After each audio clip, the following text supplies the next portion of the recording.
If you're starting a worm bin, there's a good chance you've probably heard about red wigglers or European nightcrawlers. Here I have some European nightcrawlers, and obviously in comparison, I have some red wigglers.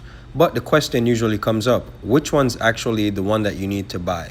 I've been keeping both species for a few months now, and today I'm going to go over the differences I've noticed, the mistakes I've made, and of course which one I'd recommend for beginners. So as you can see here, I have a large European nightcrawler bin. You see those two guys right there just kind of hanging out on the cardboard. Oh, whoa, he's wiggling a little bit. That's fine. Really thick worms, those European nightcrawlers, they're a lot bigger, as you can probably already tell.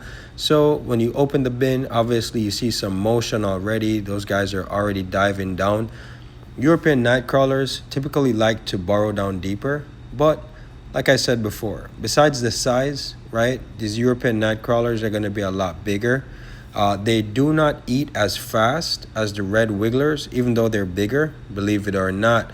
They also reproduce a lot slower than the red wigglers, and the casting sizes are very different. The European nightcrawlers being bigger, they actually produce way bigger castings. And obviously, when it comes to breeding these worms, they do breed for sure. You know, obviously they're worms, but I found that with the European nightcrawlers, they actually do not reproduce as fast as you would actually think. The red wigglers are actually way faster in reproduction. Plus, the European nightcrawlers tend to go down deeper in the bin, which is very interesting. And then, of course, as you know, we're going to compare to the red wigglers. So with the red wigglers, one thing you notice right away is that, as you can see, I'm digging through here. Most of these guys, they're surface dwellers, so they actually don't usually go as deep into the bedding as you would expect, you know, the European nightcrawlers to. They kind of stay at the top instead. And obviously, as you can see here, it's easier to find the worms because they just like to hang out on the top, which is pretty cool, more activity. The next thing that you'll notice is, like I said, the size difference. These guys are way smaller than the European nightcrawlers, which again is not a big deal because their metabolism is a lot higher than the European nightcrawlers. So what that means, obviously, these guys eat a lot more than the European nightcrawlers would, especially when it comes to pound for pound. The next thing is that when it comes to breeding, right, these guys reproduce pretty quickly. This bin is about 30 days old, and to be honest with you, I'm already noticing little tiny babies going around, whereas in my European nightcrawler bin, I would say maybe 2 to 3 months is when I noticed a lot more population growth. I saw a lot more babies. So these guys, I want to say, are almost twice as fast when it does actually come to the European nightcrawlers versus the red wigglers. And then the next thing is that you'll notice that because the European nightcrawlers are a lot bigger, they're actually going to be a lot more suitable for things like fishing bait.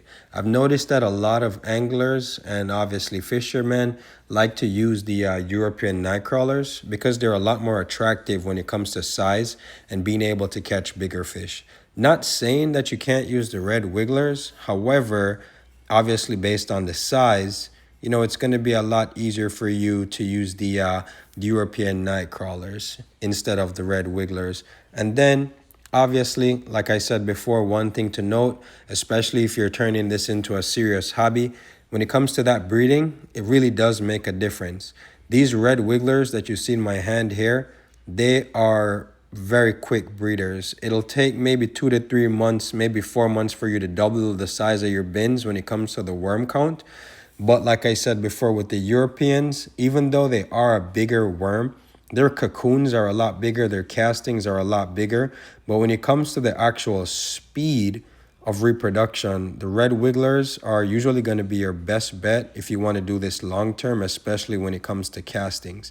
Now, what you're about to see here is the actual size comparison. So like I was saying before, on the right side or the top of the screen, that active guy right there, you can see he's almost like 6 to 8 inches long versus the red wigglers that might be, you know, 1 or 2, maybe 3 inches on the larger side, which is very interesting in itself because obviously, you know, that size difference is pretty serious. But at the end of the day, for me, Obviously, I'm going for more castings, but I also realize that if you do put European nightcrawlers directly into your garden, they're actually really good when it comes to aerating the soil because of they do go deeper down in the soil, and it does help oxygen get more towards your root systems for your plants. So those guys are actually perfect for your garden.